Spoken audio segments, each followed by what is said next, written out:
That's probably the conclusion of all of it for today. Do you have any? Helge, what about your questions? You also have to answer. It's not only us. Oh, We me. also had Oh, questions to you. Yes, yes. oh, damn it. Yeah, it's your turn to be on the hot seat. Damn it. Okay, so who's going to ask the questions? Melanie, ask the questions, please. Yes, of course. I gladly answer the questions. So, the first voXager album was taking part in the X universe, and then we have all of your books taking place in the X universe. Why do all of your albums take place in the X universe? So I want to correct it first. Not all books play in the X universe. There are two that do not play in the X universe. One never get published, and one is probably best that it not so many people read it. But yeah, not everything is in the X universe. But yeah, you're right. The most part is in the X universe. The reason for the albums being is I wrote the book, and then at some point I stumbled over Star One. I wanted to make that kind of music somewhere near that direction, and I wanted some sort of sci-fi topic. And since I just wrote the books and just finished writing the last book of the series, I thought, yeah, well, that would be nice to write about the X universe and to write the story down in music. That's how that came about. And for the second album, it's because the first album was there, and I wanted to continue with the existing characters and carry over from the first album to the next album. But I can assure you the potentially coming third album will not be from the X universe. That's about it. Okay. Did it answer the question? The next question was, if everyone had actual access to the X universe, like jumping through a Stargate and stuff, which planet would you first visit and why? Well, which one would I first visit? There are a couple of planets. One is called Perfect X, one is called Aldrin, and one is called Argon Prime. Which one would I visit first? I would visit first Argon Prime, obviously, because it's a very beautiful world. It's a world that is preserved by the people that live there, and not only humans live there. There also live a couple of 100,000 aliens, and it's a very, very nice place, and I'd very much like to see it. Yes. Boring, but okay. Yeah, I know. I was thinking, there are many places. There are many places, but I would like I think it's a good choice. Yeah, I agree. We were talking about the Nopelian and Shiwan's non-profit organization. We all know that it did create no profit, obviously, but we don't exactly know how it managed not to gather profit, I guess. So what was the non-profit organization all about? So the thing is that Nopelius wanted to create this organization to be rebellious, to do something that no other Teladi would ever do. And so she created the organization without having a purpose in mind at first. So she just said, yeah, I'll create the first Teladian non-profit organization.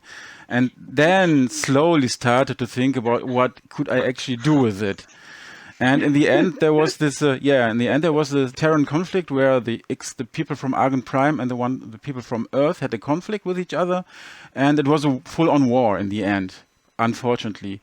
And then Nopelius and Shiwan purposed the organization to be something like a Red Cross or something, or Doctors Without Borders. Yes, something like that. Exactly. So that's what it finally became to be in the end. So it's medics. All-purpose helping organization. What do you think, which kind of music is going to be mainstream in the 2900s? So I can't really tell you about the mainstream because I don't know much about it. But I know that Shiku, when she was a little girl, she liked to listen to a group that was called Pershing Heads. And the Pershing Heads is a ethno-punk from several planets and several species. So it's an ethno-punk stuff. Very, very absurd stuff. Yes.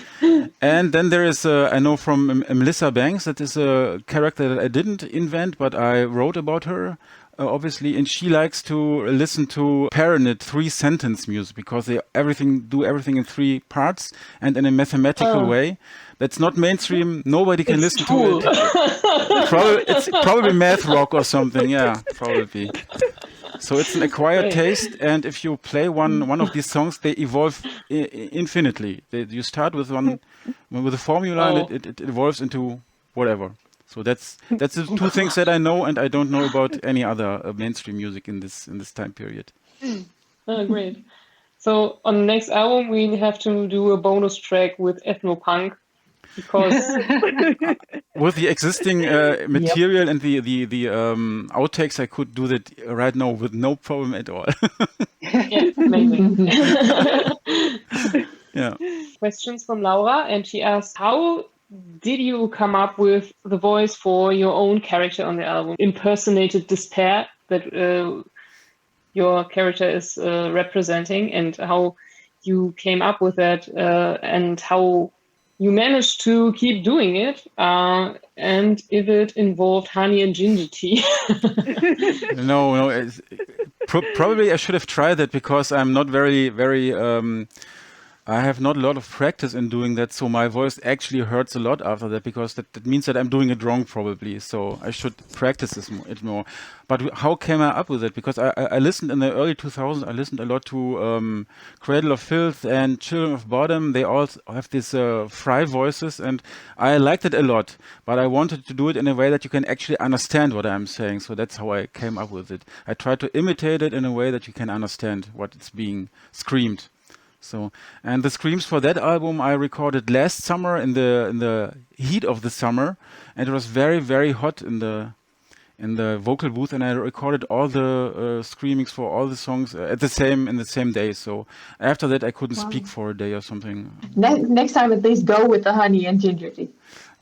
Yeah, so the next question was also, how does it feel for you to be the master of the books and music universe of X?